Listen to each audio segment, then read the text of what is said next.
വായയുടെ ആരോഗ്യം പലപ്പോഴും മൊത്തത്തിലുള്ള നമ്മുടെ ആരോഗ്യത്തിൻ്റെ പ്രതിഫലനമാണ്. ചുണ്ടുകളിലും മോണകളിലും നാവിന് ചുറ്റുമുള്ള ചെറിയ മാറ്റങ്ങൾ പോഷകാഹാരക്കുറവിൻ്റെ ചില ലക്ഷണങ്ങളാകാം. തുടക്കത്തിൽ ഈ ലക്ഷണങ്ങൾ നിരുപദ്രവകരമായി തോന്നിയേക്കാം, പക്ഷേ അവ ശ്രദ്ധിക്കാതെ വിട്ടാൽ ഗുരുതരമായ ആരോഗ്യ പ്രശ്നങ്ങളിലേക്ക് നയിച്ചേക്കാം. അത്തരത്തിൽ വായിൽ കാണുന്ന ചില ലക്ഷണങ്ങളെ പരിശോധിക്കാം. ചുണ്ടുകളുടെ കോണുകളിൽ ഉണ്ടാകുന്ന ചെറുതും എന്നാൽ മൃദുവായതുമായ വിള്ളലുകൾ വിറ്റാമിൻ ബി, ഇരുമ്പ്, സിങ്ക് തുടങ്ങിയവയുടെ കുറവുമായി ബന്ധപ്പെട്ടിരിക്കുന്നു.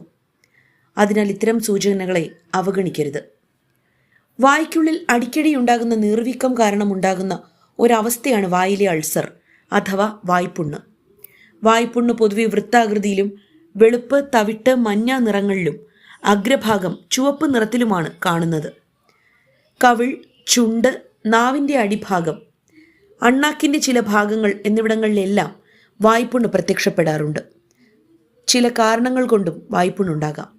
അബദ്ധത്തിൽ വായുടെ ഉൾഭാഗം കടിക്കുന്നതും വിറ്റാമിനുകളുടെ കുറവും പ്രതിരോധശേഷിയിലുള്ള കുറവും മാനസിക സമ്മർദ്ദവും ഉറക്കക്കുറവും എല്ലാം വായ്പുണ്ണുണ്ടാകുന്നതിന് കാരണങ്ങളാണ്. പല കാരണങ്ങൾ കൊണ്ട് മോണയിൽ നിന്നും രക്തം വരാം. വിറ്റാമിൻ സിയുടെ കുറവ് മൂലവും മോണയിൽ നിന്നും രക്തമുണ്ടാകാം. നാവിലോ വായിലോ ഉണ്ടാകുന്ന എരിച്ചിൽ വളരെ എളുപ്പത്തിൽ അവഗണിക്കപ്പെടും, പക്ഷേ അത് ഇരുമ്പിൻ്റെയോ ബി വിറ്റാമിനുകളുടെയോ കുറവിനെ സൂചിപ്പിക്കാം. ഇടയ്ക്കിടെ ഉണ്ടാകുന്നതോ ആവർത്തിച്ചു വരുന്നതോ ആയ ദന്തക്ഷയ പ്രശ്നങ്ങൾ കാൽഷ്യം, വിറ്റാമിൻ ഡി, ഫോസ്ഫറസ് എന്നിവയുടെ കുറവിനെ സൂചിപ്പിക്കാം.